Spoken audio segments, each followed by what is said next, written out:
My name is Alessandra Galloni, and I'm editor-in-chief of Reuters News Agency, and I'm here this morning just to help things along. So welcome again to the closing plenary session of the AI Action Summit. So for the past day, we have been discussing and debating what is essentially the future of our societies, the future of our children, the future of our planet in the age of artificial intelligence. Our co-hosts, President Macron, Prime Minister Modi, have exhorted all of you to push the limits of your creativity, to push the limits of your imagination during these 2 days.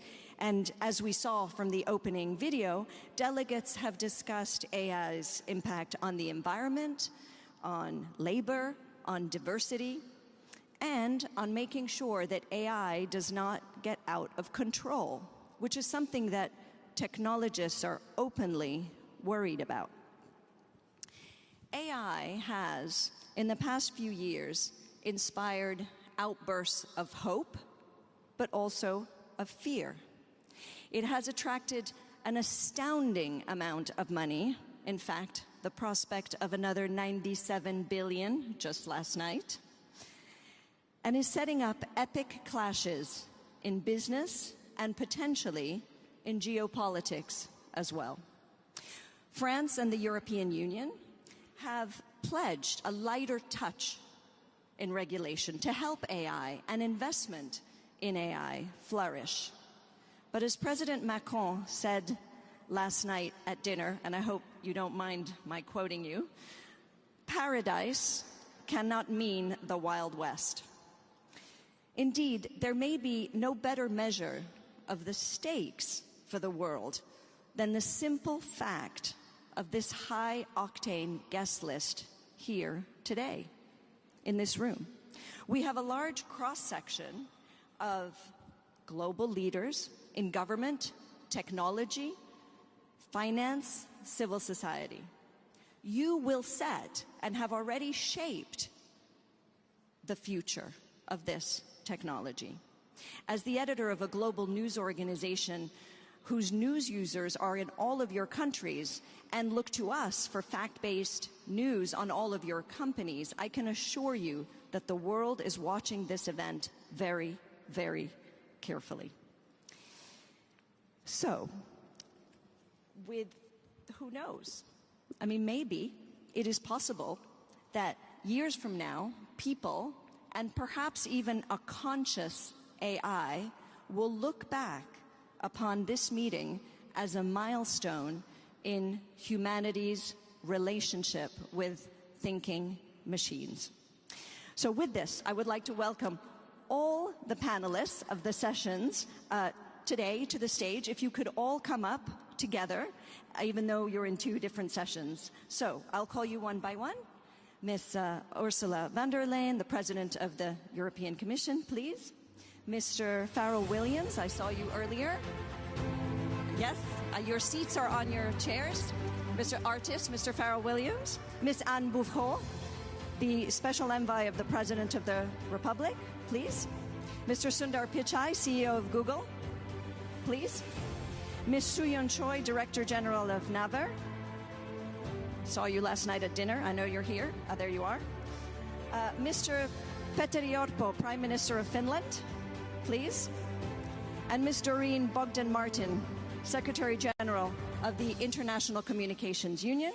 And last but not least, Mr. Faith Birol, Director General of the International Energy Agency.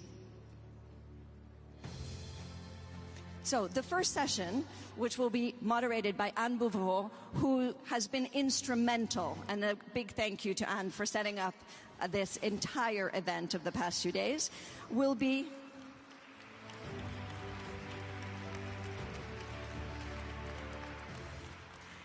about unlocking the opportunities of AI. So with that, Anne, over to you.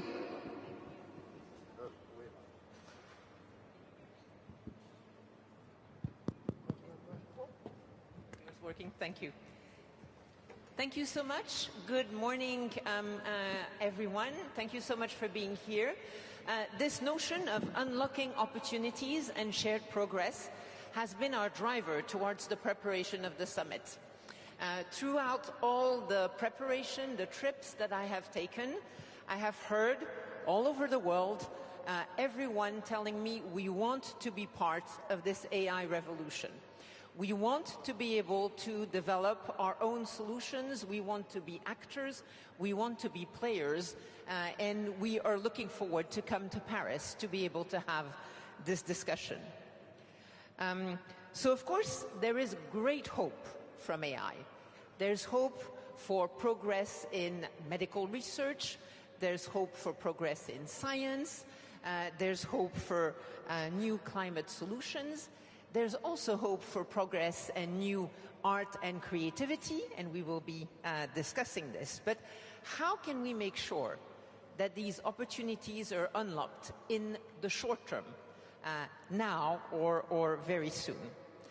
We will hear today from our distinguished guests and speakers what they are doing to make this possible, by defining strategies, by listening to the world's experts, by announcing investments, and by a number of actions.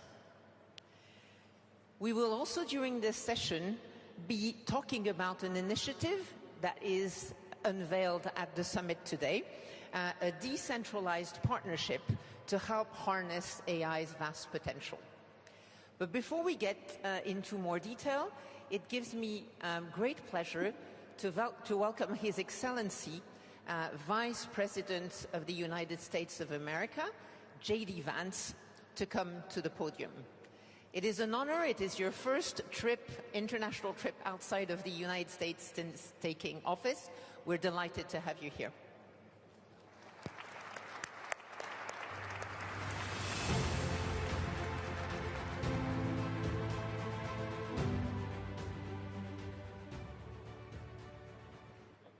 The kind introduction, and I want to start by thanking President Macron for hosting the event and, of course, for the lovely dinner last night. During the dinner, President Macron looked at me and asked if I would like to speak, and I said, Mr. President, I'm here for the good company and free wine, but I have to earn my keep today. And I, of course, want to thank Prime Minister Modi for being here and for co-hosting the summit, for all of you for participating. And I'm not here this morning to talk about AI safety, which was the title of the conference a couple of years ago. I'm here to talk about AI opportunity.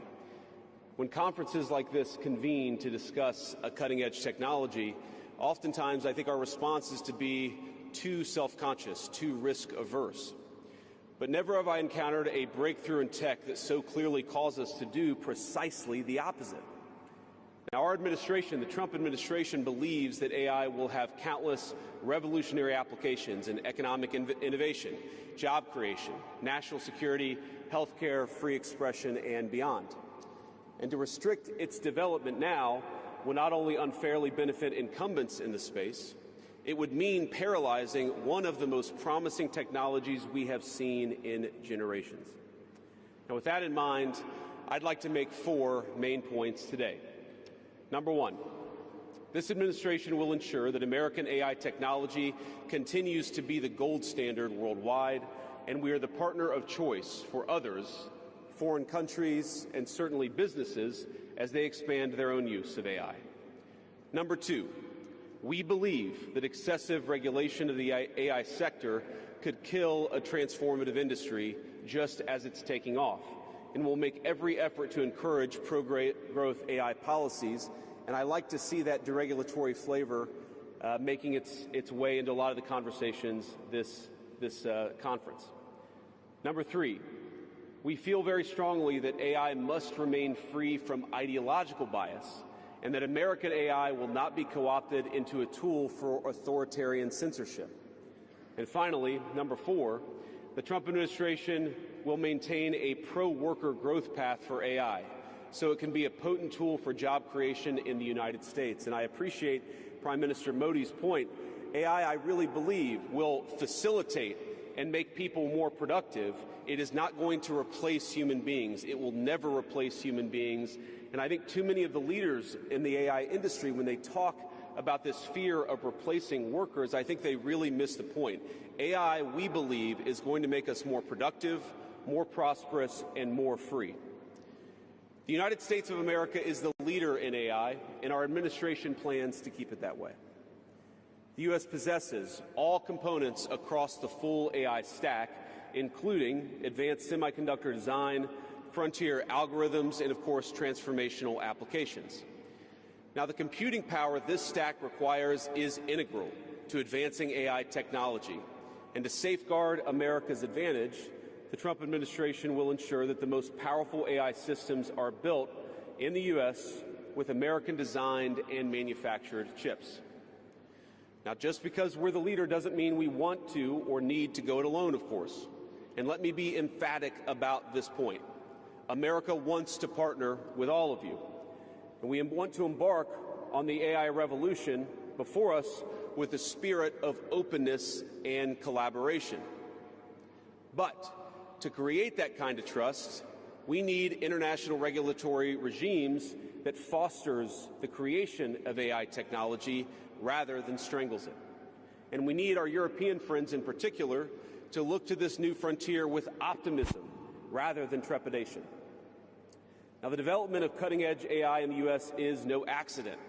By preserving an open regulatory environment, we've encouraged American innovators to experiment and to make unparalleled R&D investments. Of the $700 billion, give or take, that's estimated to be spent on AI in 2028, over half of it will likely be invested in the United States of America. Now, this administration will not be the one to snuff out the startups and the grad students producing some of the most groundbreaking applications of artificial intelligence.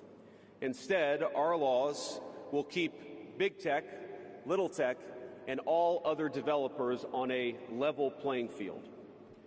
Now, with the President's recent executive order on AI, we're developing an AI action plan that avoids an overly precautionary regulatory regime while ensuring that all Americans benefit from the technology and its transformative potential. Now, we invite your countries to work with us and to follow that model if it makes sense for your nations. However, the Trump administration is troubled by reports that some foreign governments are considering tightening the screws on U.S. tech companies with international footprints. Now, America cannot and will not accept that, and we think it's a terrible mistake, not just for the United States of America, but for your own countries. The U.S. innovators of all sizes already know what it's like to deal with onerous international rules. Many of our most productive tech companies are forced to deal with the EU's Digital Services Act and the massive regulations it created about taking down content and policing so-called misinformation. And of course, we want to ensure the internet is a safe place, but it is one thing to prevent a predator from preying on a child on the internet, and it is something quite different to prevent a grown man or woman from accessing an opinion that the government thinks is misinformation. Meanwhile, for smaller firms, navigating the GDPR means paying endless legal compliance costs or otherwise risking massive fines. Now, for some, the easiest way to avoid the dilemma has been to simply block EU users in the first place. Is this really the future that we want? Ladies and gentlemen, I think the answer for all of us should be no. Now, there's no issue where we worry about more than regulation when it comes to energy. And again, I appreciated the comments of so many at the conference because they recognize that we stand now at the frontier of an AI industry that is hungry for reliable power and high-quality semiconductors. Yet too many of our friends are deindustrializing on the one hand and chasing reliable power out of their nations and off their grids with the other. The AI future is not going to be won by hand-wringing about safety. It will be won by building, from reliable power plants to the manufacturing facilities that can produce the chips of the future. Now, at a personal level, what excites me most about AI is that it is grounded in the real and the physical economy. The success of the sector isn't just a matter of smart people sitting in front of a computer screen and coding. It depends on those who work with their hands, even as robotics will change our factories. It will certainly make our healthcare providers better at treating diseases, but it will also depend on the data produced by those healthcare providers, by those doctors and nurses. I believe it will help us create and store new modes of power in the future, but right now, AI cannot take off unless the world builds the energy infrastructure to support it. Now, it's my view that tech innovation over the last 20 years has often conjured images of smart people staring at computer screens, engineering in the world of bits. But the AI economy will primarily depend on and transform the world of atoms. Now, at this moment, we face the extraordinary prospect of a new industrial revolution, one on par with the invention of the steam engine or Bessemer steel. But it will never come to pass if overregulation deters innovators from taking the risks necessary to advance the ball. Nor will it occur if we allow AI to become dominated by massive players looking to use the tech to censor or control users' thoughts. And I'd ask, if you step back a moment and ask yourself, who is most aggressively demanding that we, meaning political leaders gathered here today, do the most aggressive regulation? It is very often the people who already have an incumbent advantage in the market. And when a massive incumbent comes to us asking us for safety regulations, we ought to ask whether that safety regulation is for the benefit of our people or whether it's for the benefit of the incumbent. Now, over the last few years, we've watched as governments, businesses, and nonprofit organizations have advanced unpopular and, I believe, downright ahistorical social agendas through AI. In the U.S., we had AI image generators trying to tell us that George Washington was black or that America's doughboys in World War I were in fact women. Now, we laugh at this now, and of course it was ridiculous, but we have to remember the lessons from that ridiculous moment. And what we take from it is that the Trump administration will ensure that AI systems developed in America are free from ideological bias and never restrict our citizens' right to free speech. We can trust our people to think, to consume information, to develop their own ideas, and to debate with one another in the open marketplace of ideas. Now, we've also watched as hostile foreign adversaries have weaponized AI software to rewrite history, surveil users, and censor speech. This is hardly new, of course. As they do with other tech, some authoritarian regimes have stolen and used AI to strengthen their military, intelligence, and surveillance capabilities, capture foreign data, and create propaganda to undermine other nations' national security. I want to be clear. This administration will block such efforts, full stop. We will safeguard American AI and chip technologies from theft and misuse, work with our allies and partners to strengthen and extend these protections, and close pathways to adversaries attaining AI capabilities that threaten all of our people. And I would also remind our international friends here today that partnering with such regimes, it never pays off in the long term. From CCTV to 5G equipment, we're all familiar with cheap tech in the marketplace that's been heavily subsidized and exported by authoritarian regimes. But as I know, and I think some of us in this room have learned from experience, partnering with them means chaining your nation to an authoritarian master that seeks to infiltrate, dig in, and seize your information infrastructure. Should a deal seem too good to be true, just remember the old adage that we learned in Silicon Valley: if you aren't paying for the product, you are the product. Finally, this administration wants to be very clear about one last point. We will always center American workers in our AI policy. We refuse to view AI as a purely disruptive technology that will inevitably automate away our labor force.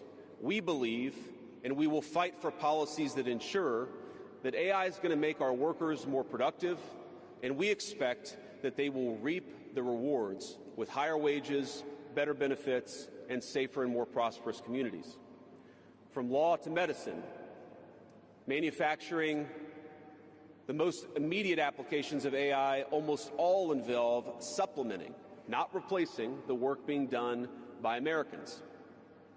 Now, combined with this administration's worker-first approach to immigration, we believe that a U.S. labor force prepared to use AI to its fullest extent will instead attract the attention of businesses that have offshored some of these roles. To accomplish this, the administration will make sure that America has the best trained workforce in the world.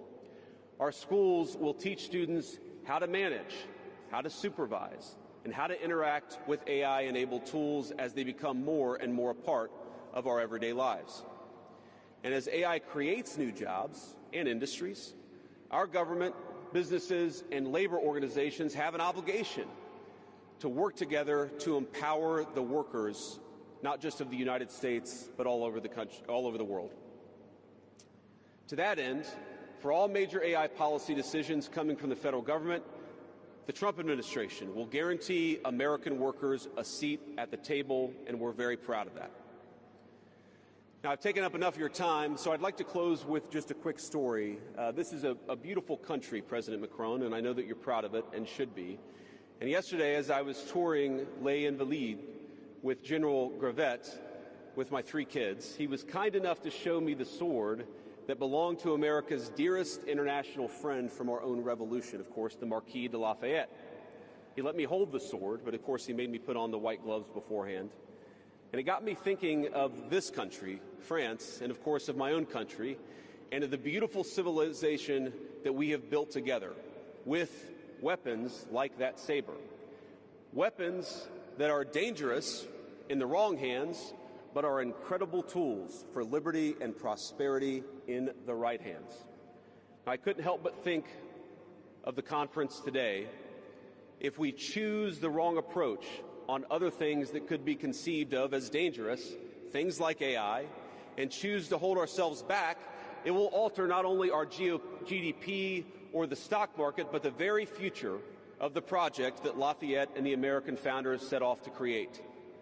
Now, this doesn't mean, of course, that all concerns about safety go out the window, but focus matters.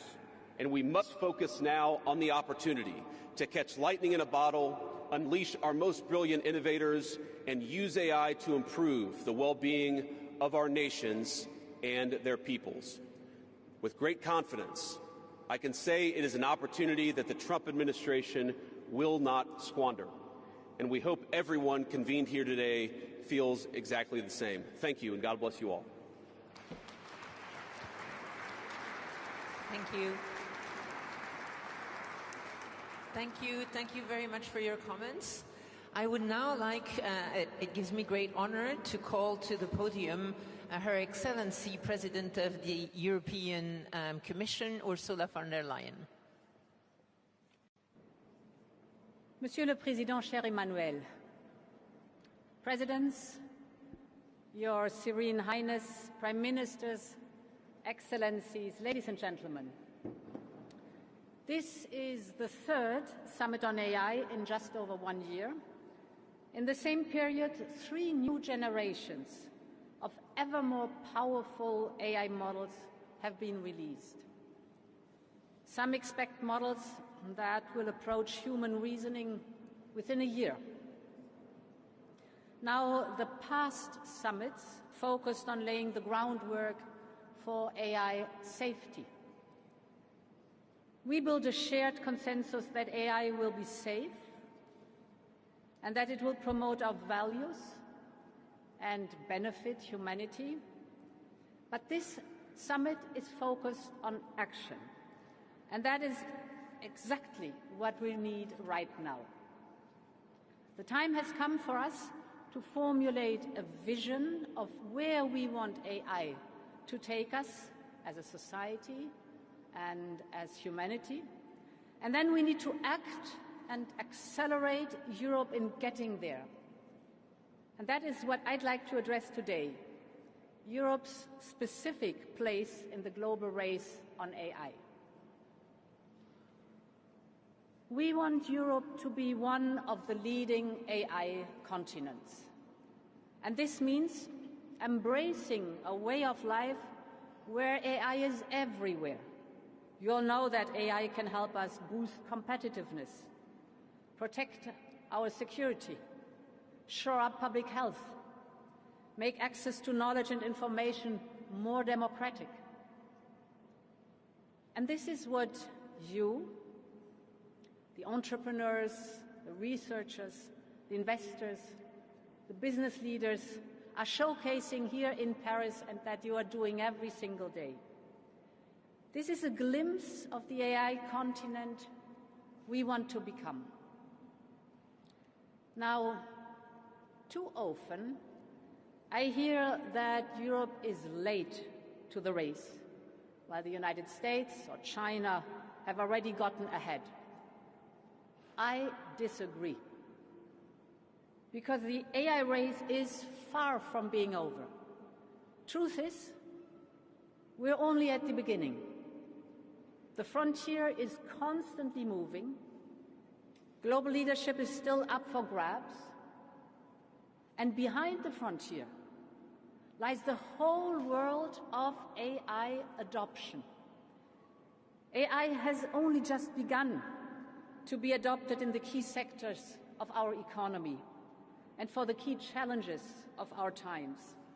And this should be Europe's focus.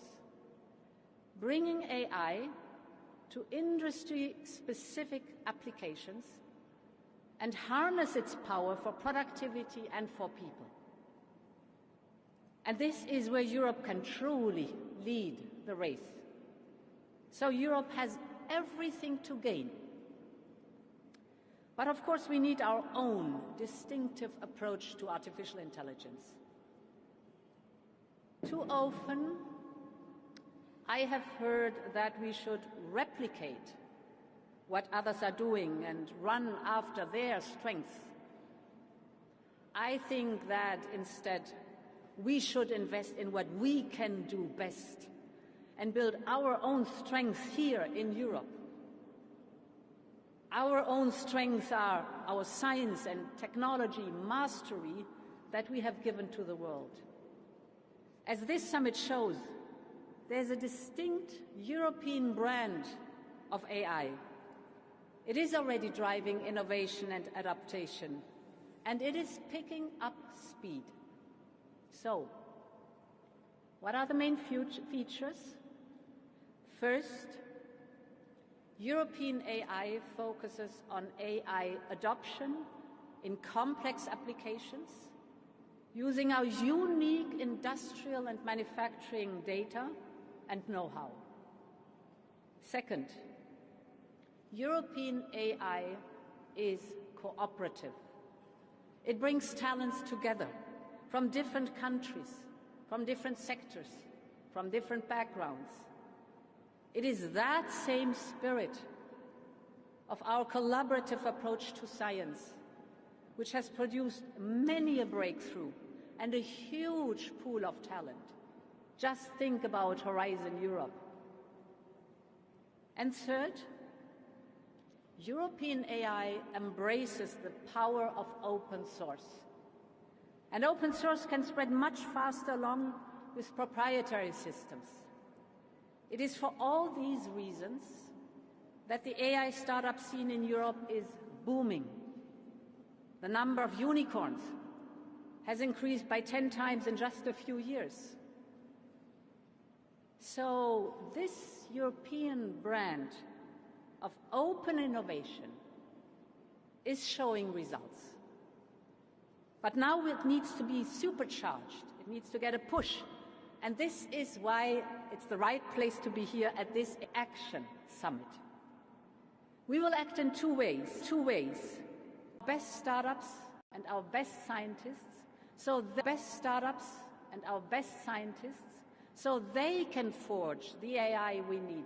They can test their model, they can train their model on our supercomputers.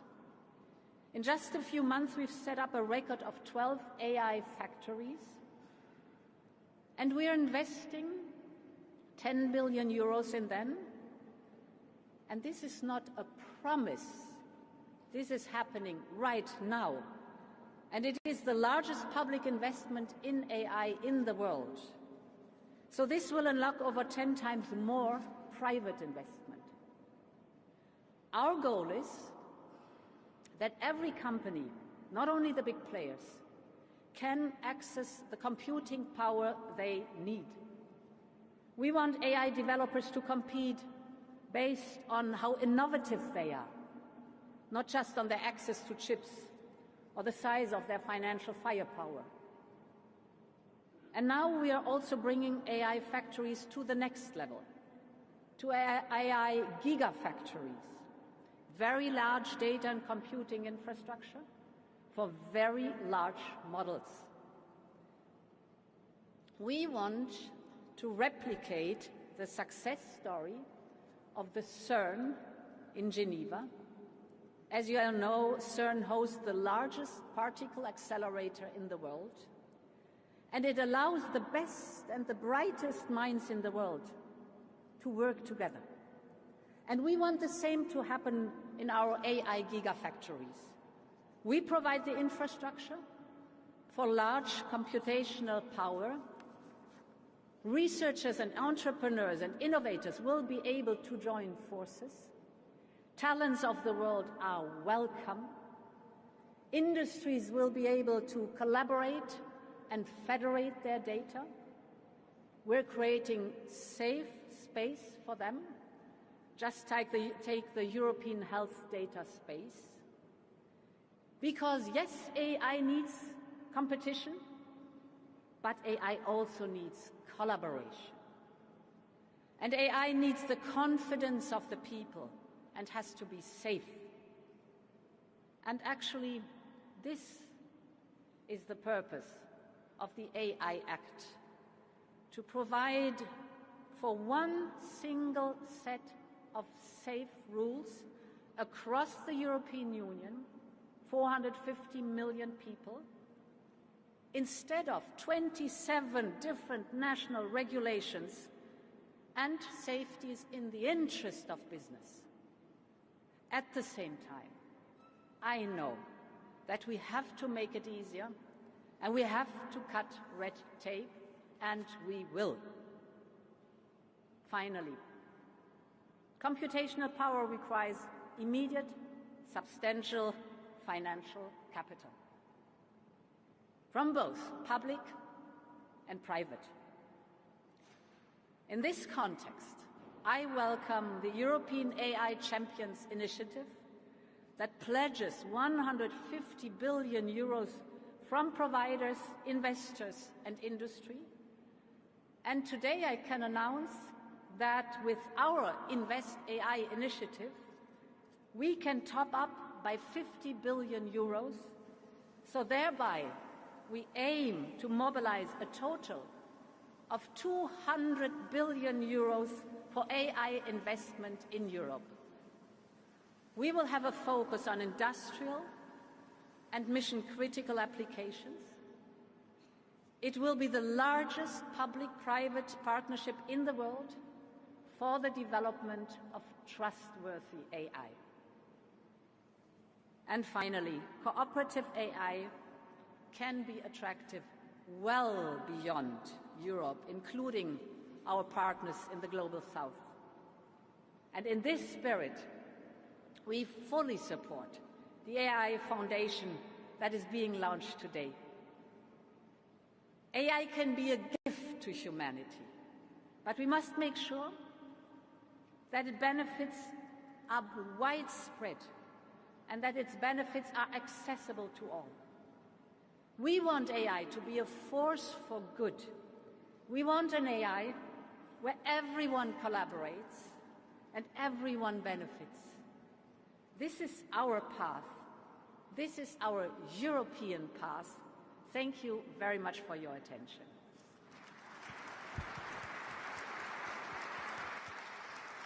Thank you.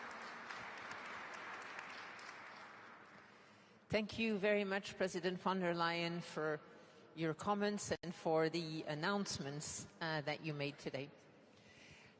It gives me great pleasure to continue this discussion on unlocking opportunities. And we've discussed the opportunities that we tend to speak about a lot in health, in a number of sectors. Let me maybe start by one of the not so obvious ones.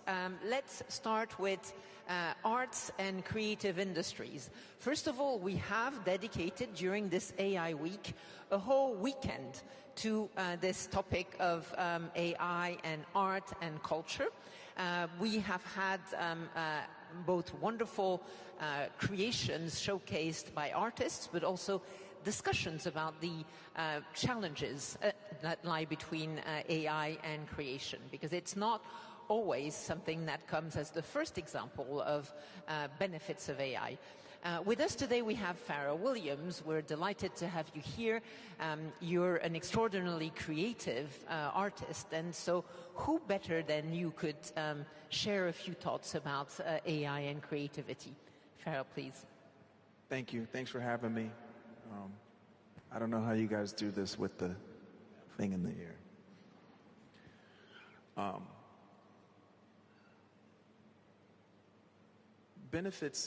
The benefits for me are very different than what we often hear discussed when people reference AI. Most of the time when we hear about AI, we hear mostly fears. It's going to take our jobs, it's going to take your job, it's going to take this, it's going to take that.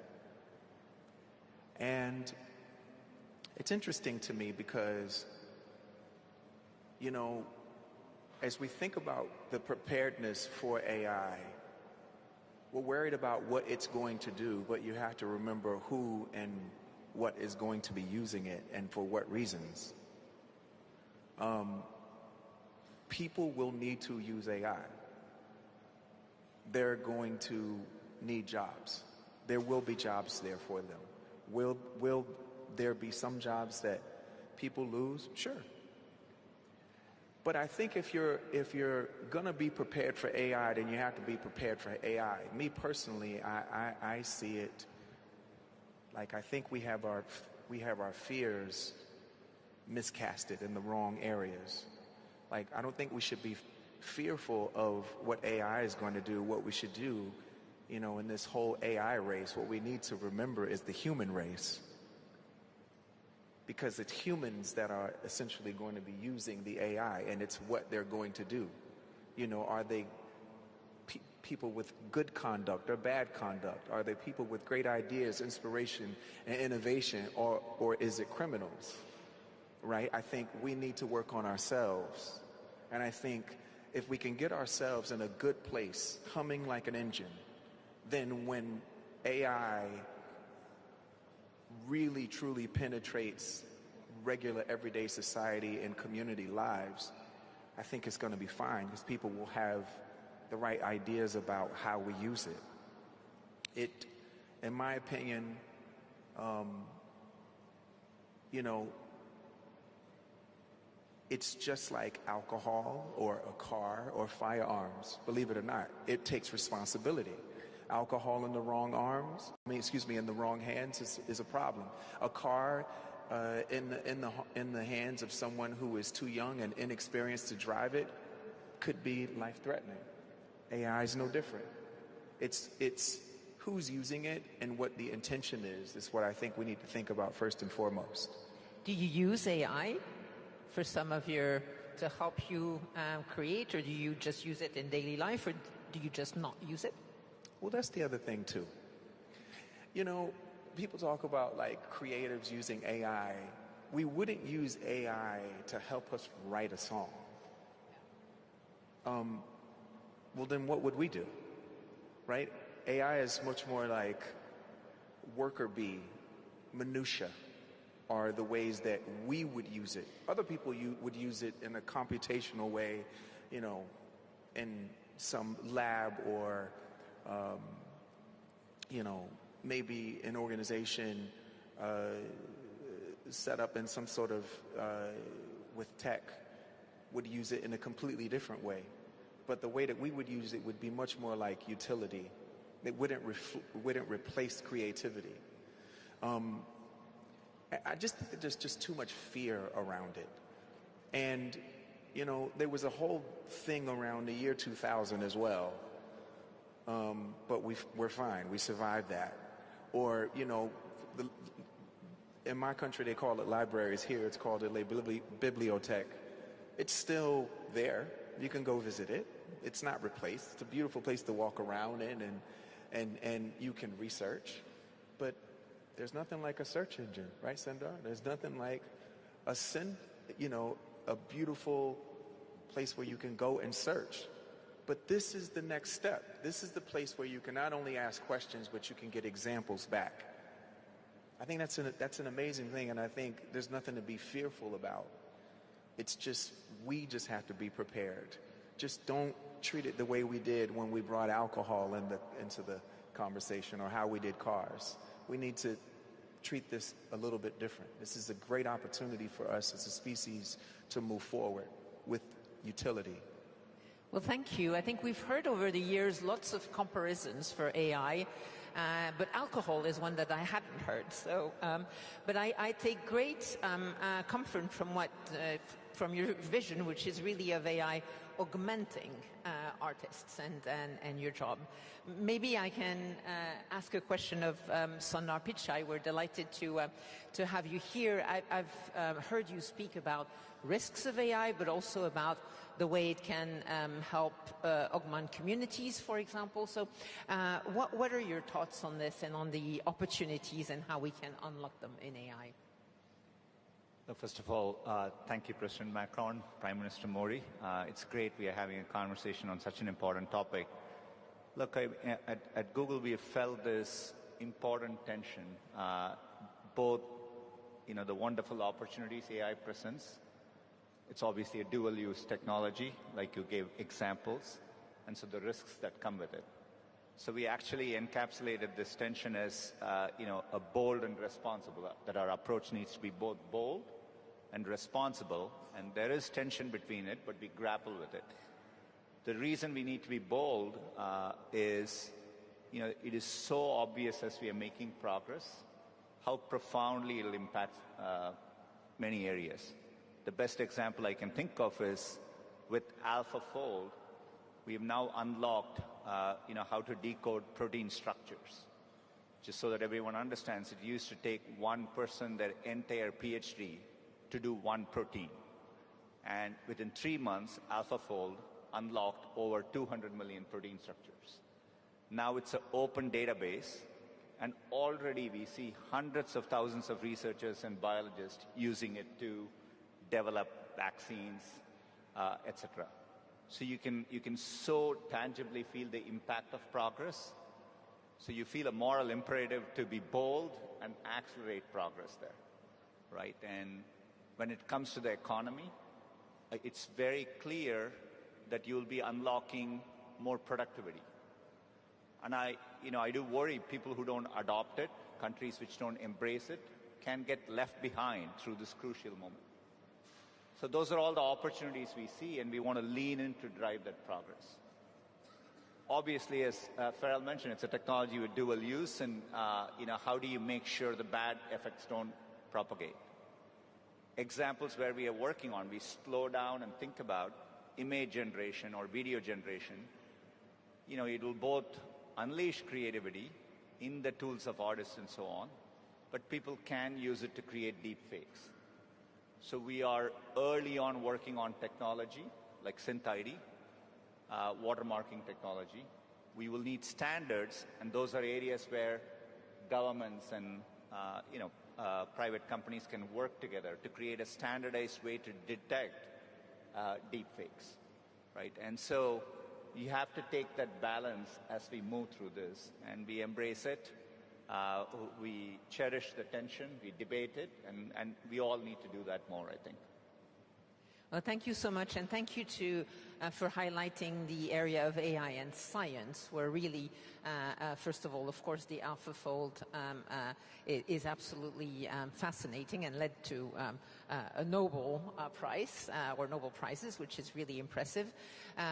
But yeah, what you said about also being mindful about standards and tools and open source tools for open science, I think is particularly important. Maybe let me come back to you in terms of this technology which has an impact around the world. Do you see a challenge in potentially having this opportunity developing more in developed markets, in Western economies, and maybe not around the world? Do you have any thoughts on whether you have fears about that and whether you could see a need for action in this direction?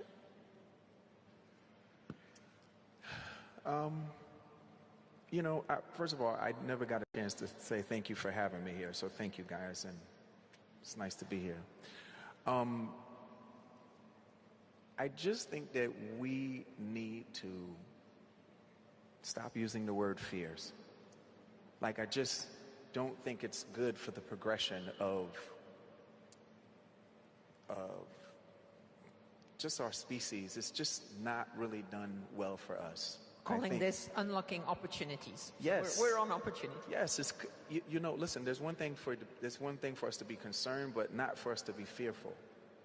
You know, it's a utility, and it can make life, and it's also an accelerator. It can make life a whole lot better, a whole lot quicker.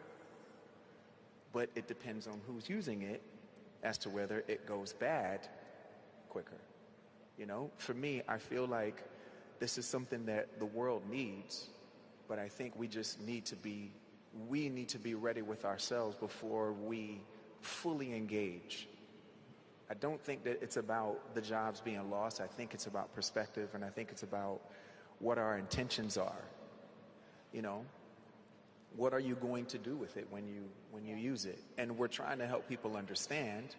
But again, this has been created by brilliant code writers who probably shouldn't be the ones communicating about what it's going to do and what it's going to be. That's a good point.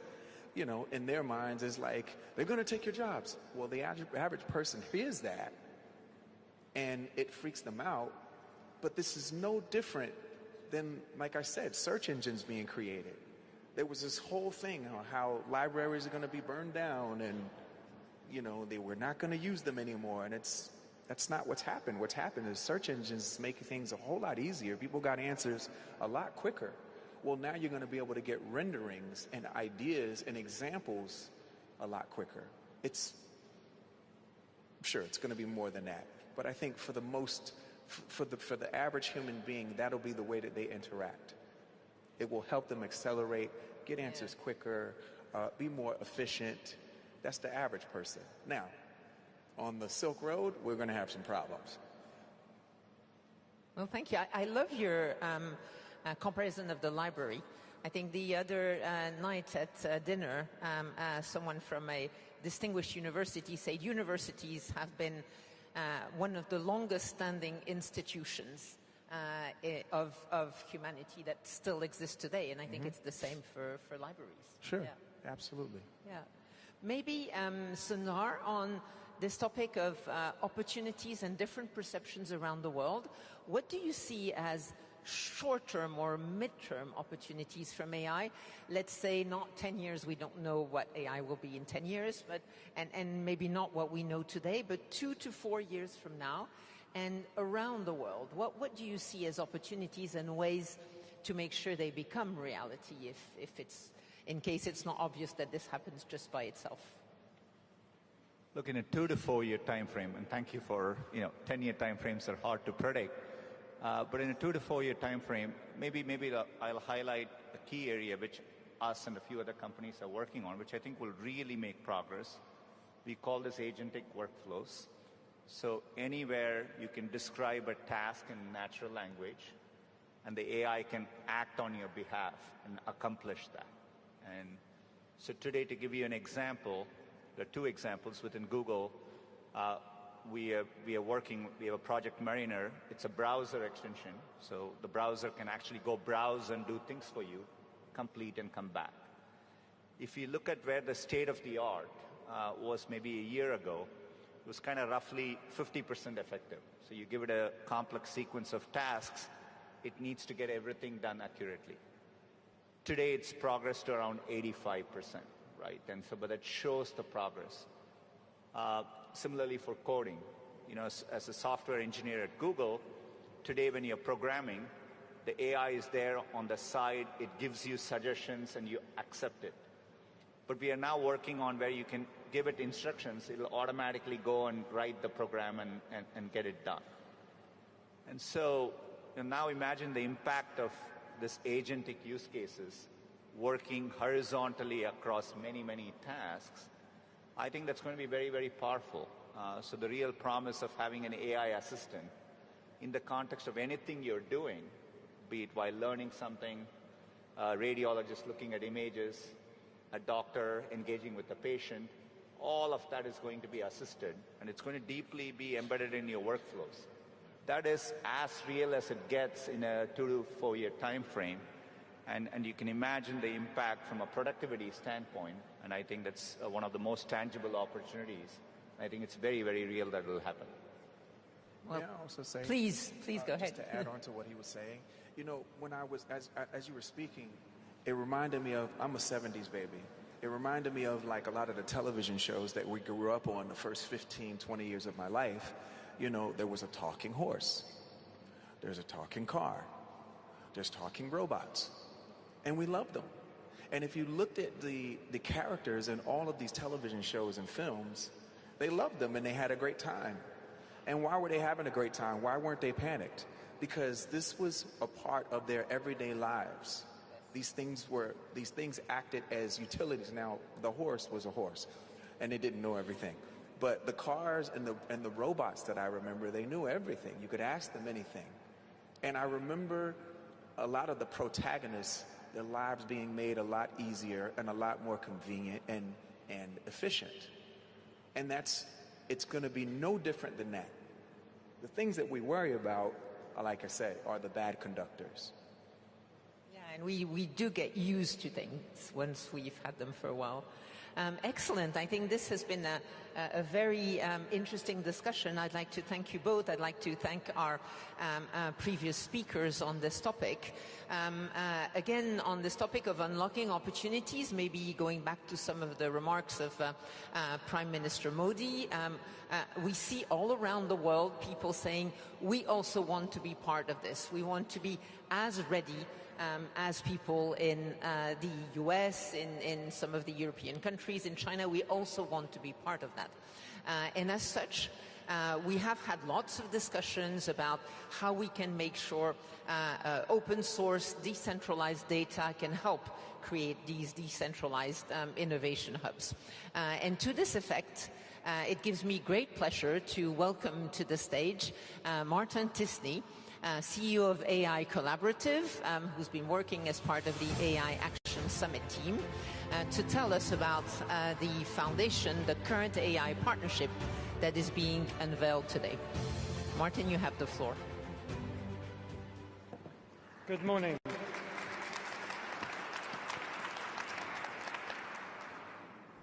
The way artificial intelligence is built and deployed today is shaping our societies, determining how we work, who has access to healthcare and education, and whether technology expands opportunity or deepens inequality.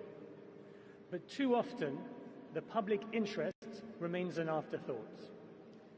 That's why I am proud to announce the launch of Current AI, a new partnership dedicated to ensuring that artificial intelligence serves the public interest, that AI serves communities, strengthens economies, and expands opportunity for all. We are at a pivotal moment.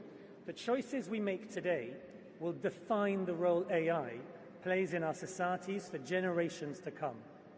We believe the answer lies in collaboration, bringing together governments, researchers, civil society organizations, and communities to make AI more open, more accountable, and more accessible. Public interest technology is both about preventing harm, and at the same time, it's about creating a better future. Imagine an organization using AI that helps oncologists provide tailored treatments to their cancer patients. Imagine AI as a spark for our children's imagination that fires up their creativity rather than dulls it. These are the kinds of possibilities we unlock when AI serves the many, not just the few.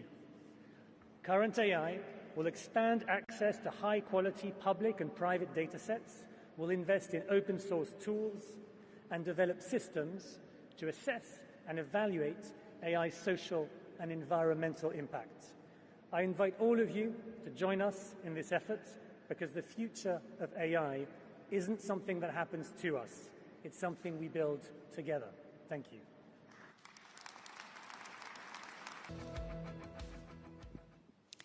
Great. Well, thank you to our panelists for the first session. Now, the second session we'll ask the question, are we ready for the future? And I thought that I would ask you all a question. I know you're heads of government and state, and so usually you don't play games like this, but I'm going to ask you to do it.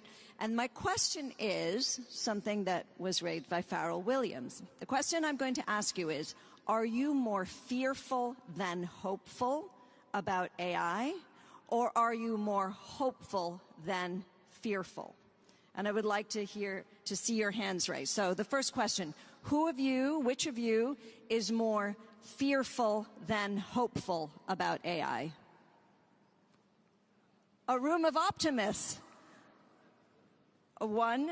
Okay, and let's just check that everybody's awake. How many of you are more hopeful than fearful about AI? There you have it. A lot of people didn't answer, okay? So some of you are 50-50, I would imagine. Okay, so with that very optimistic audience, we go to the second session.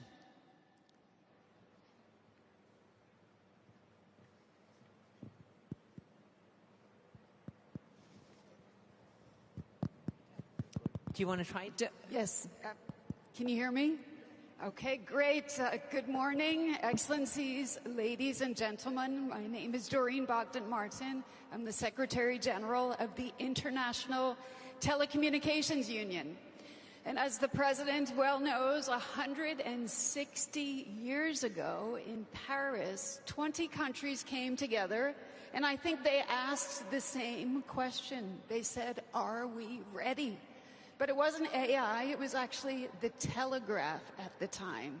They came together, they signed the Telegraph Convention, they created the International Telecommunications Union, and it was all about unleashing the potential and the benefits of the telegraph, which would transform communications as we knew it back then. Today, of course, it's all about artificial intelligence. So I'm delighted to be moderating this closing panel of such a fantastic summit, one that I think has given us a sort of glimpse into a future where artificial intelligence can drive progress for people and for planets in unprecedented ways. As we saw, we have a room of optimists here, many people filled with hope, as am I, to see how we can use artificial intelligence to eradicate disease, to boost food production, and also to revolutionize how we learn and how we work. But is humanity prepared for an AI-driven future that feels like it's coming at us faster than ever before?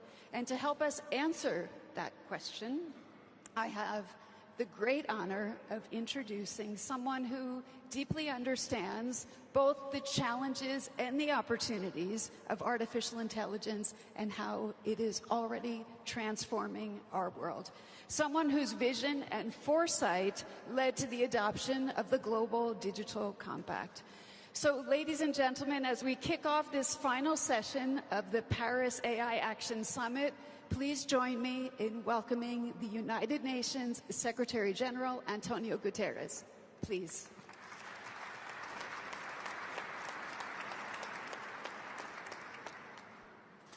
Excellences, chers amis, permettez-moi tout d'abord de remercier le président Macron et le Premier ministre Modi d'avoir organisé ce sommet pour l'action sur l'intelligence artificielle. Chers amis, allons droit au but. Regardons le monde qui nous entoure, au-delà de tous ceux qui sont dans cette salle. Notre réunion pose une question fondamentale sur notre rapport collectif à l'intelligence artificielle. Sommes-nous prêts pour l'avenir? La réponse s'impose d'elle-même. Non. Nous ne sommes peut-être même pas collectivement prêts pour le présent. En un battement de cils, l'intelligence artificielle a quitté l'univers de la science-fiction pour devenir une force puissante qui révolutionne notre monde, transformant nos modes de vie, de travail et d'interaction, alimentant des avancées majeures dans l'éducation, la santé, l'agriculture, mais mettant également à l'épreuve nos valeurs communes et nos droits fondamentaux. Le pouvoir de l'intelligence artificielle impose d'immenses responsabilités. Aujourd'hui, ce pouvoir est entre les mains d'une poignée de personnes, tandis que certaines entreprises et certains pays se lancent dans une course effrénée avec des investissements sans précédent. La plupart des nations en développement se retrouvent laissées pour compte. Cette concentration grandissante des capacités en matière d'intelligence artificielle menace d'aggraver les clivages géopolitiques. Nous devons empêcher l'émergence d'un monde de nantis et de démunis de l'intelligence artificielle. Nous tous travaillons ensemble. Nous devons faire que l'intelligence artificielle puisse combler le fossé entre les pays développés et les pays en développement et non le creuser. Elle doit accélérer le développement durable et pas perpétuer les inégalités. Excellencies, the United Nations offers an inclusive, transparent and effective platform for AI solidarity. And we are working to strengthen the platform. The Global Digital Compact, adopted at the Summit of the Future, established the first universal agreement on the governance of AI. It brings the world together around a shared vision, one where technology serves humanity, not the other way around. The creation of an independent international scientific panel on AI will be central to translating this vision into reality. By pooling global expertise, the scientific panel will promote a common understanding of AI risks, benefits, capabilities and opportunities, and help bridge knowledge gaps. I urge everyone to support the creation without delay of AI. Through the global dialogue, we can align governance efforts around the world and reinforce their interoperability, uphold human rights in AI applications, and prevent misuse. The UN provides an inclusive forum for cooperating, complementing existing mechanisms such as the OECD AI principles, G7 and the Global Partnership on AI, as well as regional efforts by the African Union, the European Union, ASEAN, and the Council of Europe. And I am confident that discussions at this summit will help enrich this dialogue. The Compact also calls for building AI capacity in developing nations. And this is not only about technology diffusion. We need concerted efforts to build sustainable digital infrastructure at an unprecedented scale, foster talent and train workforces to develop, deploy and maintain AI systems, and ultimately empower peoples and nations to become not just users, but active participants in the AI revolution. A global AI capacity building network, as proposed by my high-level advisory body on AI, is an economic necessity and a moral imperative. Today's launch of Current AI, a public interest partnership, is an important contribution. I will soon present a report on innovative voluntary financing models and capacity building initiatives to help all countries harness AI as a force for good.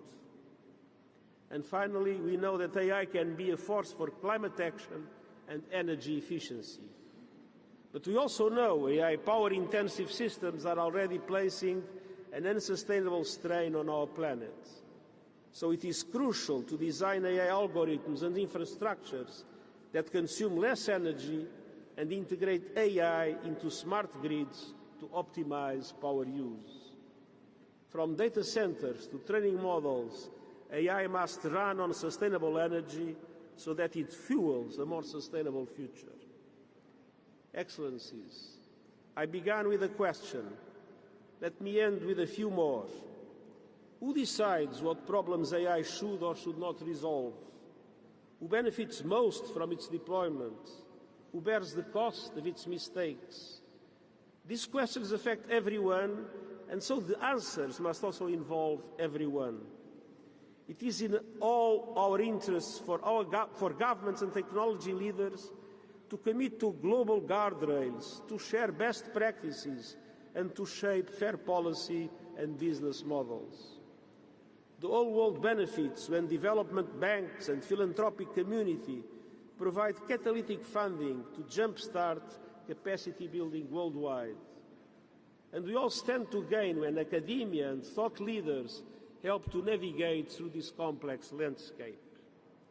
AI is not standing still, neither can we. Let us move for an AI that is shaped by all of humanity, for all of humanity. In other words, let's make sure we are ready for the future right now, and I thank you.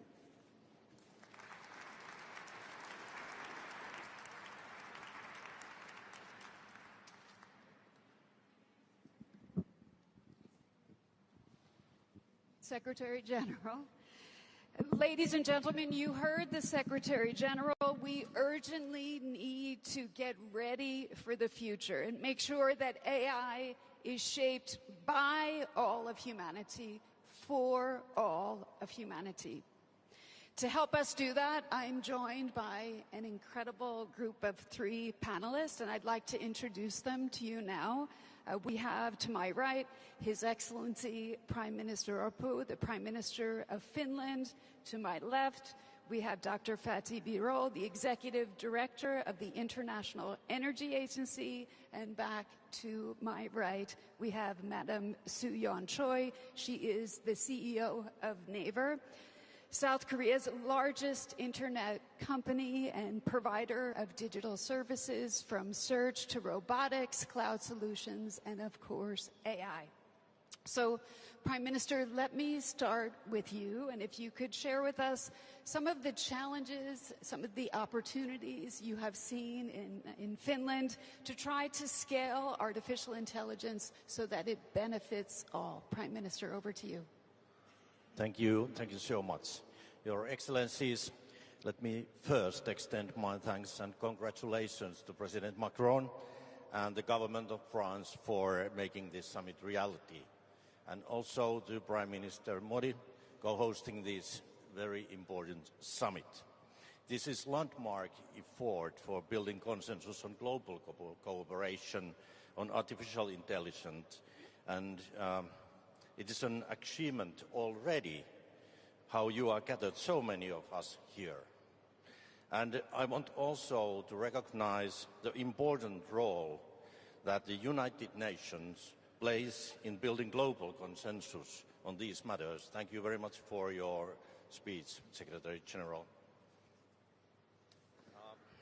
As a Prime Minister of Finland, I saw huge potential on AI, potential to strengthen our welfare and security, to boost sustainable economic growth. But as a first answer to your question, how have we solved the challenges in scaling the use of AI in Finland? So we have invested in the infrastructure we need to harness the benefits of AI. In Finland, we have decided already years ago that AI is a national top priority for us. It is also top priority to my government. In Finland, we like concrete actions, and we have increased our already high public investment to research and innovation during my government. We are going to reach 4% of GDP by 2030. As the field of AI is developing rapidly, we have decided to keep investing in first, enabling infrastructure, second, access to quality data, and third, world-class supercomputers. We are also building competence through attracting, educating world-class talent. Recently, we have invested additional funding to launch a European ELIS AI Institute in Finland. These issues should also be priorities for Europe. As we know, Europe as a whole is behind its key competitors, and we need to step up our game. We need to strike a balance between regulation and innovation and make sure that we don't create additional obstacles for the beneficial usage of AI. In Finland, we have many world-class companies in addition to a growing startups ecosystem. These include Finnish-French Nokia, which invests heavily in AI-powered networks, and the elevator and escalator operator KONE, known for AI expertise such as predictive maintenance. I see AI being closely connected with protecting rule of law and democracy. We need AI that is aligned for our values. This is where international cooperation in AI governance is also critical. My second point is public-private partnership. As a small country, we can be fast and cooperate flexibly across sectors. Our national AI strategies have always been prepared in close collaboration with all stakeholders. This is natural for us. In our case, public and private sector investments are coming together to take AI research and application in Finland to the next level. Finland was recently chosen to host one of the 7 European AI factories, and we are already working to build next-generation pan-European supercomputers through Lumi AI. Serious investments in quantum computing are also taking place in Finland. Our context also means we can quickly launch pilots and experiments. For example, we are now looking for using AI for legislative drafting. And thirdly, sustainable AI. We must find ways to address the energy efficiency demand for AI in a sustainable way. Finland is home for one of the most eco-efficient data centers in the world, running on green energy. And the heat generated is circulated back into the community. This is part of circular economy where resources are not wasted. And finally, Mr. President Macron and Prime Minister Modi, here you are showing the way forward, and it is very crucial for all of us that you are holding this summit here. We are happy to support the Sustainable AI Coalition. This is an excellent way to raise standards for more sustainable AI. Thank you.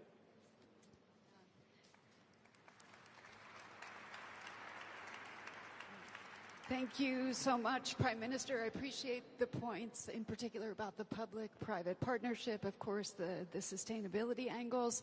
I'm sure many leaders in this room can relate to the way you describe the Finnish experience and how you have tried to scale artificial intelligence in ways that benefit all citizens and all communities. So thank you so much for that. That brings me to my next panelist, Dr. Birol, the Executive Director of the leading authority on energy, the International Energy Agency. So, Dr. Birol, if you can share with us a bit, why it's so important that we understand and we need to make the link between energy and technologies like artificial intelligence, and also how IEA is approaching the AI revolution in your work. Please, over to you. Many thanks.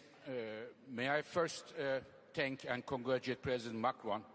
Mr. President, once again, on such an important topic for the humanity, you brought the global leaders, companies, all stakeholders together to have a constructive dialogue. Thank you very much for that, Mr. President. And also congratulations, Mr. President, in the year, already in 2017, 8 years ago, you have identified AI as a key topic for France and beyond. Also, thanks to Prime Minister Modi for co-hosting this event, and also congratulations for the recent India AI mission strategy and making strong steps. As we speak now, ladies and gentlemen, the largest data center of the world is being put together in Gujarat. It's a huge data center. Congratulations, Mr. Prime Minister, for that. I would like to talk about very briefly on the AI energy nexus. And it is, I can tell you, it is not an easy one, not a straightforward one.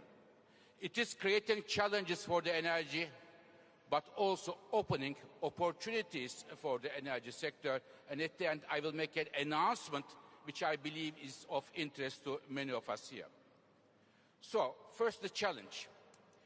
In the global energy sector, we have already many challenges. And now, on top of that, with the data centers, there is an additional need for energy, electricity. There is no AI without energy.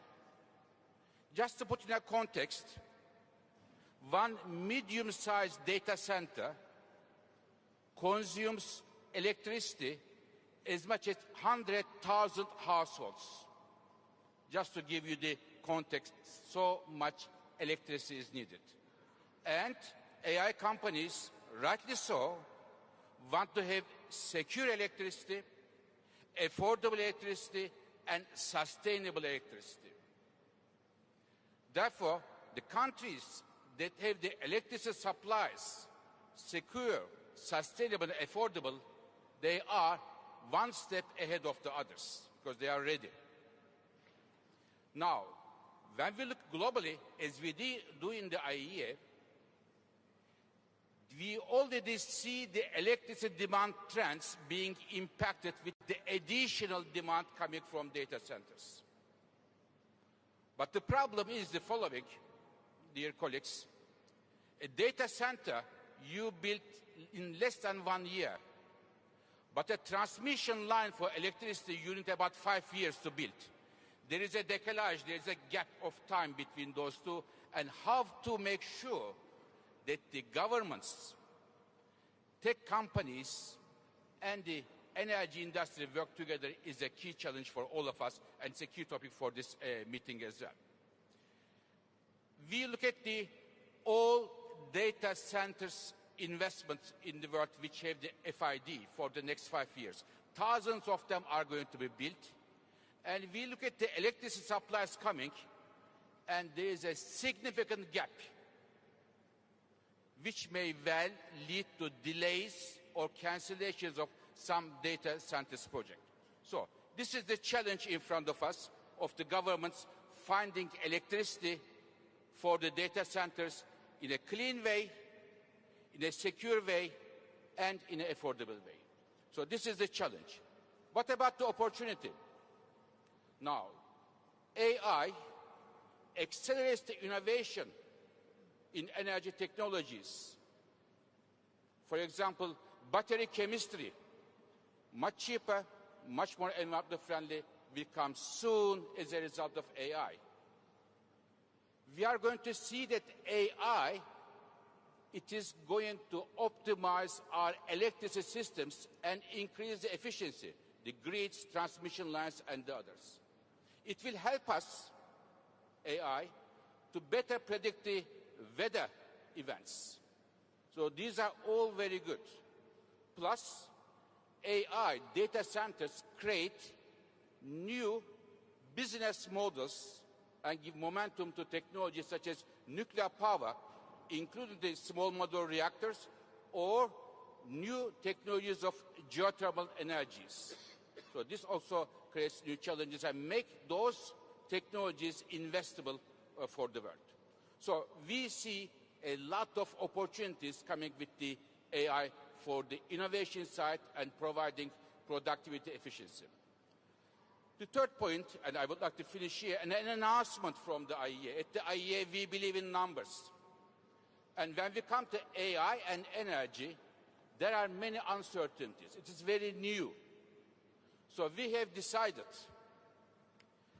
this coming April to launch an IEA observatory for energy and AI, where we are going to look all the data centers, how much electricity they will need, what are the electricity plants there, and the impact of AI implications on the energy technology, so that the entire world can learn from best practices, and it will be an open source for everybody. Thank you very much. Excellent. Thank you. Thank you so much for that and for elaborating on those challenges that you see as well as the opportunities. And very excited about the observatory. I think that represents exactly the kind of data-driven scientific approach that we need to be able to better understand AI's energy footprint as this transformative technology continues to reshape society and reshape our planet. And we also think that that observatory and the AI energy metrics that you're looking at is an imperative, and it's actually a great complement to something the Prime Minister has also just mentioned, and that's the launch, and if I can say today, of our Coalition for Sustainable Artificial Intelligence. We're delighted and excited that this is part of the Paris AI Action Summit. And this coalition was initiated by France, so thank you so much, Mr. President, by the United Nations Environmental Program, and also by my organization, the ITU. It's a truly multi-stakeholder effort, and it's about ensuring that artificial intelligence develops in the interest not only of our planet, but also of all people, including the developing world. We have more than 90 partners, and Prime Minister Modi, I look to you because India is one of the latest partners, so thank you also for that. We have more than 90 that have joined this coalition, including leading AI companies. We have digital infrastructure firms. We have AI research labs, we have NGOs, we have investment firms, and I think it's actually a historic moment where we show that we can do good things when we join forces, we collaborate, and we advance for a common cause and purpose, which is sustainable artificial intelligence. At the ITU, we're also proud to be contributing to this effort. We want to make sure that all countries have the tools, have the instruments to benefit from AI.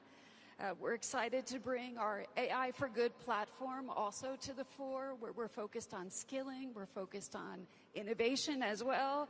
We have the CODES work that we're doing that focuses on sustainability for digital services, and we're also working, of course, with our standards partners. We've heard standards mentioned this morning by many. So looking at sustainable AI standards and also advancing climate commitments through our Green Digital Action Initiative. I think it is quite a global effort. It spans all regions, and look forward to taking it further. And that brings me to my next and final panelist, who's also part of this coalition. So thank you, Soo-yeon Choi from Naver, for being part of it.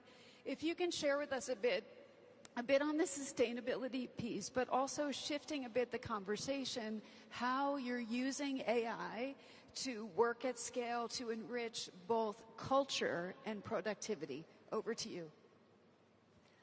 So this is 12 on, so good afternoon, everyone. I'm Suyeon Choi, CEO of Naver. So first, I'd like to express my gratitude for having me at this meaningful event. And for some of the audience that maybe is not so familiar with Naver, I'd like to introduce about our company. Naver is one of the few companies that has defended its domestic search market, hence its own leadership, without any other government intervention. We are also the third company globally to develop our own hyperscale AI model. We are go-to service for the majority of the population in Korea with users in globally. We started our company as a search engine 25 years ago, and our services have expanded to social media, commerce, fintech, content, and cloud as well. This is very interesting. Today's topic, are we ready for the future? It is the question. It is all of our employees has it in our mind, because we are not as big as global giant, but we successfully survive for now. For Naver, diversity is one of our most important values because we are the search engine. So if you ask me how we survived, I can answer that because we are always serious we have our own digital ecosystem. Our ecosystem showcases the flywheel that connects all of our users, creators, sellers, and sometimes user to user through search. Creators and sellers use our search engine to promote their content. Users can find the information they want while sharing information and communicating with each other. Since the very beginning of our history, when we didn't have enough Korean documents, you can imagine. And we don't have enough Korean documents compared to English, and we have to compete against global search engines by providing one specific to the Korean language. So that's why we especially try to find solution to the Korean web, where there want enough digitalized documents. Along the way, we realized that what people are looking for is not websites, but information, especially real-life information. And that's how we began to create our own digital ecosystem. For instance, Naver created a service where user can ask a question and have it answered by another user. The outcome of such engagement among users was integrated with our search and became meaningful information for many people in Korea. We continue to learn this kind of services that connect users, so their contents and information can be connected the world through search. We believe this kind of our efforts continue in the age of AI, where AI is changing search and the content platform and user experience paradigms. Questions and answers to numerous information, posts that deliver daily tips, and unique products from sellers. These contents are what we recreate with AI as everyday tools for users. Our AI will be a tool that connects users, creators, and sellers in a more refined way.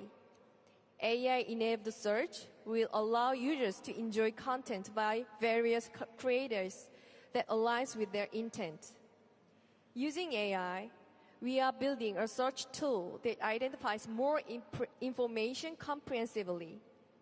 This tool also lets users connect more deeply with content that suits their intents and interests. We are also applying AI to commerce to help users discover stores and products by a wider range of sellers. By understanding users' underlying intent and context, AI will recommend products their users really want. This is expected to create a commerce platform where various tastes and personalities coexist and are actively connected. And we have a very interesting service, Naver Webtoon, which is online comic manga platform with stories, plots, and productions. AI Curator plays an important role. It recommends titles by identifying what users like, which helps them discover more genres and stories. In addition, AI will be a tool that unlocks the potential of users, creators, and sellers, and help them grow. Creators on Webtoon can use their AI Painter tool.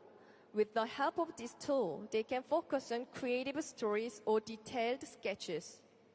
On the commerce platform, sellers run their business with AI-enabled marketing, customer service, and product display solutions. This helps them focus more on essential work, such as product development. We own key fundamental AI techs and large-scale services used by millions of users. That's how we gained our know-how and experience to create and develop a flywheel that can bring bigger opportunity to the digital ecosystem in Korea. Recently, we've seen possibilities of developing high-performance AI models more efficiently. This is expected to pave the way for the company like Naver to narrow the technological gap between the global big tech companies. With big tech companies dominating the global search market, Naver has become the third alternative with our extensive experience and know-how. We believe the same can be said for the global AI market. Naver's strategy will combine our experience, know-how, and large-scale services with our own AI techs. Based on this, we'll continue to create a flywheel that can bring bigger opportunities to the digital ecosystems. Together with the global community, Naver will strive to become a new option that adds to the diversity of the AI ecosystem. Thank you very much.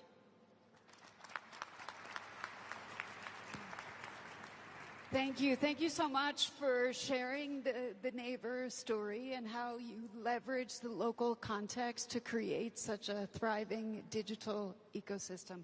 Thank you for that. So, ladies and gentlemen, we started this session with a question. Are we ready? The UN Secretary General made it very clear we must be. And I want to thank my three panelists. Thank you for sharing how we can get there and how we can do it sustainably. Thank you for that.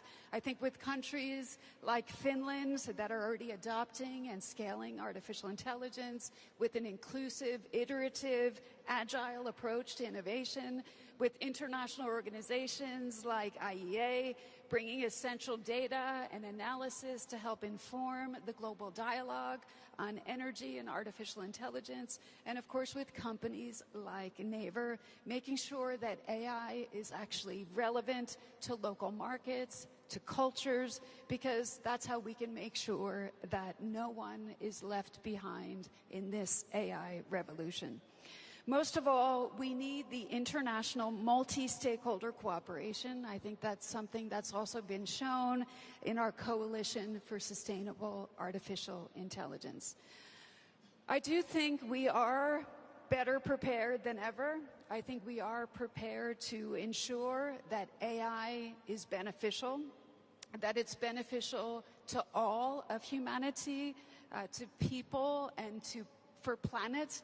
And Prime Minister, as you mentioned this morning, that artificial intelligence is used for good and for all. So with that, ladies and gentlemen, thank you very much, and I hand back to Alessandra. Over to you. Thank you, Doreen, and thank you for that great recap of the second session. Well, all that remains then is for the last word. And the last word goes to our host, President Macron.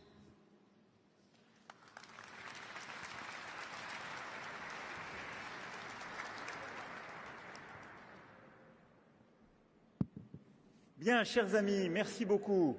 Merci pour votre présence, votre participation pour ces journées, ce sommet de l'action. 700 participants du monde entier se sont retrouvés. Et merci pour avoir dessiné ce qui ressort et ce qui a émergé comme étant les actions de Paris pour l'IA, qui, nous l'espérons avec mon ami le Premier ministre Narendra Modi, avec qui nous avons co-présidé ces travaux, sera une base solide pour l'avenir. Ce sont au total plusieurs dizaines d'engagements, une centaine de décisions, d'initiatives et de coalitions sur des sujets extrêmement variés, mais qui nous permettent d'embrasser les défis évoqués durant tous les travaux. Alors, je ne prétendrai pas ici résumer la totalité de ce qui s'est dit, mais je voudrais au fond essayer de tirer 3 lignes de conviction.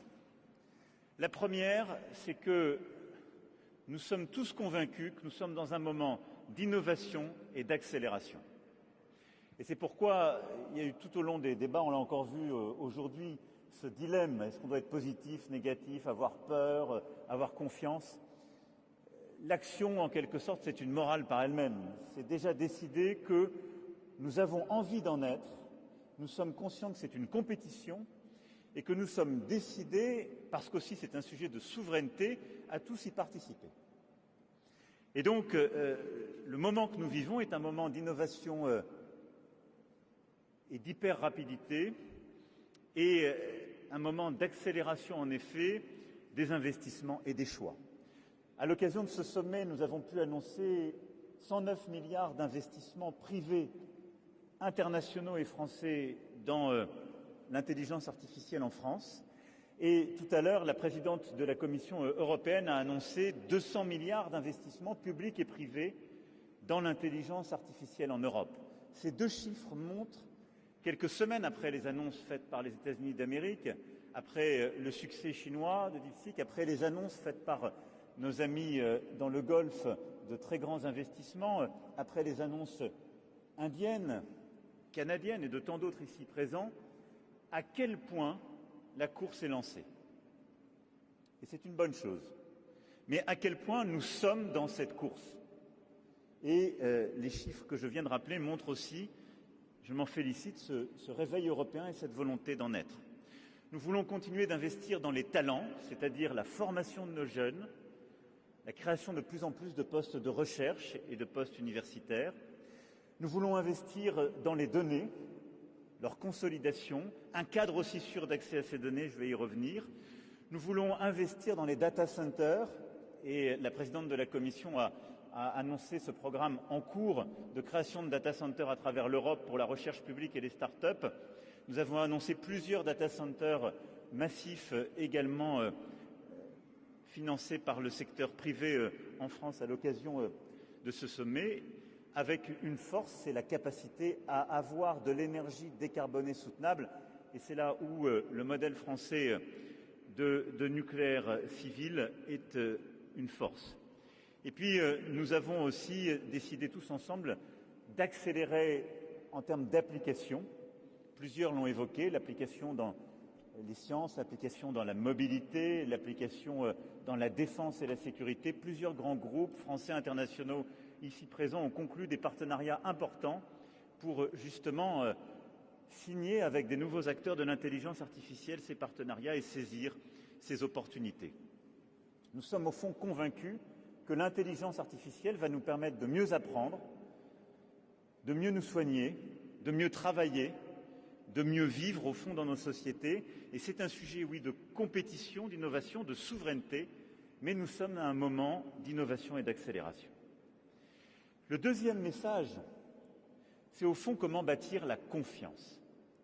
Et je crois que pour sortir du dilemme risque-opportunité, pour éviter tout de suite aller vers la régulation qui s'impose et qui pourrait bloquer l'innovation, je crois que le défi qui nous est tous posé, et il est évidemment au gouvernement, mais à la société civile, aux acteurs privés, aux grands investisseurs, c'est de savoir comment la confiance à l'égard de l'intelligence artificielle et de sa diffusion est maintenue.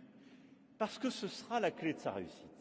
Si nous cassons cette confiance, eh bien, l'intelligence artificielle divisera le monde. Si nous cassons cette confiance, alors elle ne sera pas adoptée par des tas et des tas de secteurs, et vous verrez que dans quelques années, on aura beaucoup de nos compatriotes qui diront « on n'en veut pas chez nous ». C'est une source, au fond, de mal-vivre. Et qu'est-ce qui va fonder cette confiance? D'abord, c'est un accès juste et ouvert. Et la question de l'accès est décisive. L'accès international, c'est pourquoi je tenais à ce qu'il y ait plusieurs représentants du continent africain, latino-américain et pacifique. Et je crois qu'il faut qu'on veille tous à ce qu'il y ait un juste accès à ces innovations de tous les continents. Et je crois que ça correspond vraiment à ce que nous portons avec le Premier ministre Modi de cette troisième voie qui consiste à dire, au fond, nous on ne veut aucune vassalisation, mais on veut aussi qu'il y ait un accès juste et ouvert de ces innovations à toute la planète. Et je ne crois pas dans cette division du monde entre un Sud et un Nord qui se regarderaient en face à face. Je pense qu'un des défis, si on veut qu'il y ait la confiance justement dans l'intelligence artificielle, c'est de s'assurer de l'égal accès de tous les continents à ces innovations. Et c'est un défi qui touche le public comme le privé. C'est le même défi que nous avons dans nos sociétés. Il ne faut pas laisser s'installer une division entre certains, les plus âgés, les plus vieux, certaines parties de nos territoires dans l'accès à l'intelligence artificielle. La deuxième chose, c'est la qualité des données. Si on veut qu'il y ait de la confiance dans l'intelligence artificielle, il faut qu'on puisse avoir, de manière progressive, de plus en plus consolidée, des données de qualité et qu'il y ait des tiers de confiance qui puissent progressivement les certifier. Le troisième élément, c'est qu'on veut des modèles, je le disais pour l'accès ouvert, mais pluriels, pluralistes. Nous sommes différents, cette salle le montre. Et l'exemple pris par le Premier ministre Modi tout à l'heure du droitier contre le gaucher pourrait se décliner à l'envi. Et donc on veut des modèles qui s'entraînent sur des sources ouvertes, on veut des modèles pluriels, et on veut en quelque sorte une intelligence artificielle qui nous ressemble. Et c'est pourquoi l'open source, le pluralisme des modèles, l'ouverture des bases de données pour entraîner ces modèles, la diversité donc de ces derniers, la transparence aussi des algorithmes, sont des éléments clés d'une confiance dans l'intelligence artificielle. On veut également un respect de la vie privée. Ça a été très bien rappelé hier soir dans nos débats. Et donc on veut en quelque sorte articuler ce monde où la donnée massivement ouverte permet d'accélérer une innovation, mais où le respect de la vie privée et de nos secrets est assuré. Et donc un cadre de confiance qui permet à chaque citoyen d'avoir justement la garantie que la privacy, tout ce qui constitue sa vie privée, est respecté. On veut un cadre de confiance qui nous permet de distinguer les deepfakes des informations qui nous permettent de choisir. On veut un cadre de confiance qui nous permet de protéger nos instances des attaques cyber, et donc qui nous assure une vie tranquille dans l'intelligence artificielle. On veut un cadre de confiance qui respecte la créativité, et donc ce que chacune et chacun fait et qui lui revient, le droit d'auteur, les droits voisins, qui permettent à des artistes, des créateurs, des photographes, des journalistes d'être défendus dans leurs droits. On veut un cadre de confiance qui évite une utilisation de l'intelligence artificielle pour le contrôle de masse ou la destruction d'autrui, et donc ce qui est le cœur même de l'ordre public dans lequel nous vivons. Et on veut un cadre de confiance qui articule une intelligence artificielle si gourmande en énergie et notre souci de la planète et de la biodiversité. Et donc on a besoin de favoriser une intelligence artificielle qui va chercher de l'électricité décarbonée et surtout des modèles beaucoup plus frugaux qui vont nous permettre d'utiliser moins d'énergie. Ce que je dessine là, en quelque sorte, ce sont les communs, les piliers, et ce ne sont pas le problème des autres. Et ça ne doit pas être, en quelque sorte, un problème que les innovateurs renvoient à tous ceux qui auraient à gérer le reste. Ce sont des problèmes natifs de l'intelligence artificielle. C'est ce qui fait que nous aurons confiance ou pas dans l'intelligence artificielle, qu'elle viendra s'inscrire dans nos vies, dans la manière dont nos pays se tiennent, nos peuples vivent et l'ordre international peut se tenir. Et donc cette notion de confiance et les quelques paradigmes, les quelques principes que je viens de livrer, c'est le cadre dans lequel nous devons nous inscrire. Alors, nous avons lancé des premières coalitions et actions concrètes pour y répondre. La Fondation Current AI, elle y répond. Et donc ce seront 400 millions d'euros qui seront d'ores et déjà investis. La France y contribuera à hauteur de 100 millions d'euros, mais je veux tous vous inviter à y entrer. C'est en quelque sorte un partenariat public-privé où on va essayer de répondre à ces questions de confiance. Et par exemple, sur la question des données, en créant un tiers de confiance qui va garantir justement la nature des données, leur sécurité, leur qualité. La coalition pour une IA durable, c'est une initiative qui permet de répondre à cet élément de confiance et qui va donner de la transparence, mais qui va aussi engager les acteurs publics et privés à aller dans cette direction. Les observatoires que nous avons décidés, sur à la fois le social comme l'énergie, c'est des cadres de confiance qui vont permettre de regarder des sujets tout à la fois de climat, mais aussi d'accessibilité, d'ouverture d'accès à l'intelligence artificielle. Et donc nous posons là les bases, à côté de l'innovation et de l'accélération, de ce qui va permettre à l'IA d'advenir et de tenir, c'est-à-dire les clés de la confiance. Et au fond, un ordre commun. Et c'est ce qui me conduit à ma dernière remarque. Tout ça doit nous conduire à défendre et à faire vivre un multilatéralisme pluriel de l'intelligence artificielle.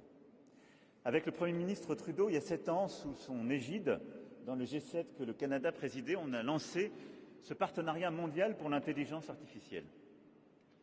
Il est abrité par l'OCDE, mais il fait vivre ce dialogue.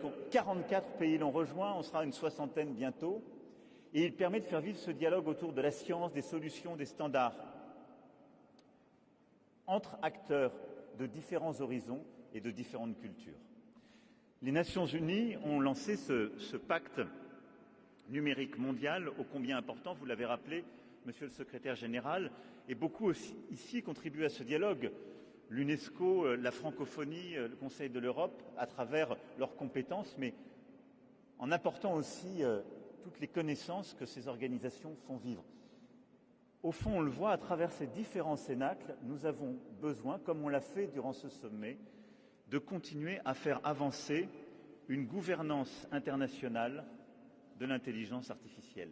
Celle qui, au fond, sur la base des actions, des coalitions que nous avons lancées aujourd'hui, va nous permettre de consolider les éléments de confiance de l'intelligence artificielle aux côtés de ce moment d'accélération et d'innovation, et va nous permettre d'en poser les règles.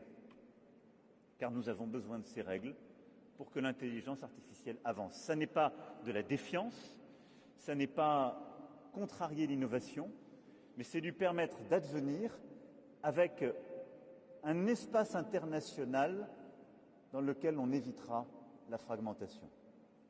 Voilà les quelques convictions que je voulais ici partager avec vous. Au fond, nous croyons dans l'innovation, nous croyons dans l'accélération, nous croyons dans l'investissement, mais nous voulons aussi une IA de confiance, une IA qui recrée de l'unité dans la communauté internationale. Je voudrais terminer par un mot de remerciement pour vous toutes et tous qui avez contribué à ces travaux et à travers ces actions à poser les bases, je crois, de ce travail commun. Un mot aussi de remerciement à l'attention d'Anne Bouvreau, mon envoyé spécial pour ce sommet, qui a conduit tous ces travaux sur les 5 continents. Merci à elle, à sa formidable équipe, Martin Tisnet, Sana de Courcelles, Roxane Varza, Guillaume Poupard, Henri Verdier, Alexandre Nirles, Arnaud Amabil, et à Chloé Goupil, la secrétaire générale de ce sommet qu'il a parfaitement organisé. Merci au ministre et merci infiniment au Grand Palais, au Palais de la Découverte, de nous avoir accueillis durant ces travaux. Merci à toutes et tous d'avoir été là. Et maintenant, pour conclure, je veux inviter mon ami le Premier ministre Narendra Modi à nous dire quelques mots et à nous faire une grande annonce. Monsieur le Premier ministre.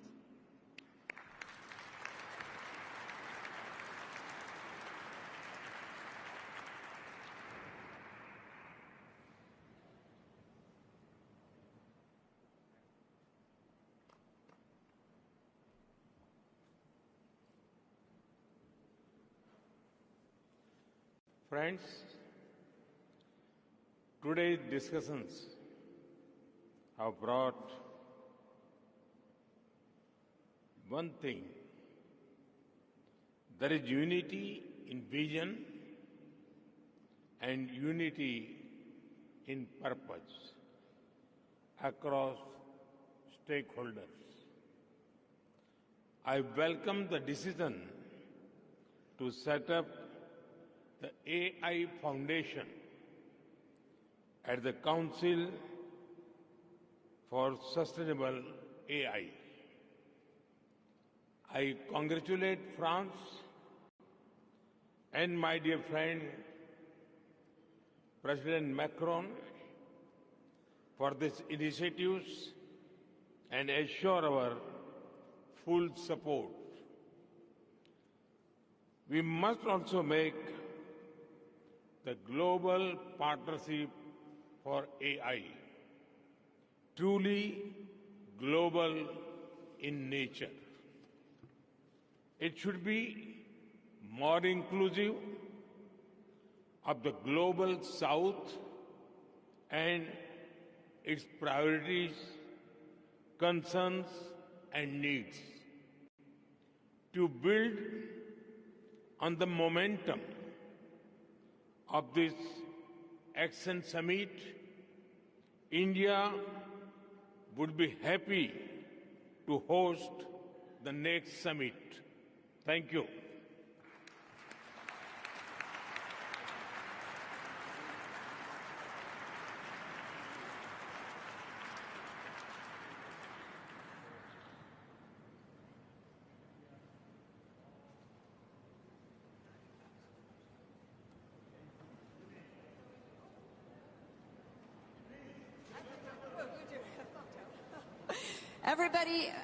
Everybody up for a group photo with the co-hosts, please.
For more on well-researched and balanced stories, events, and interviews across business, tech innovation, and lifestyle, please like, share, and subscribe to this channel, www.youtube.com/digivationnetwork.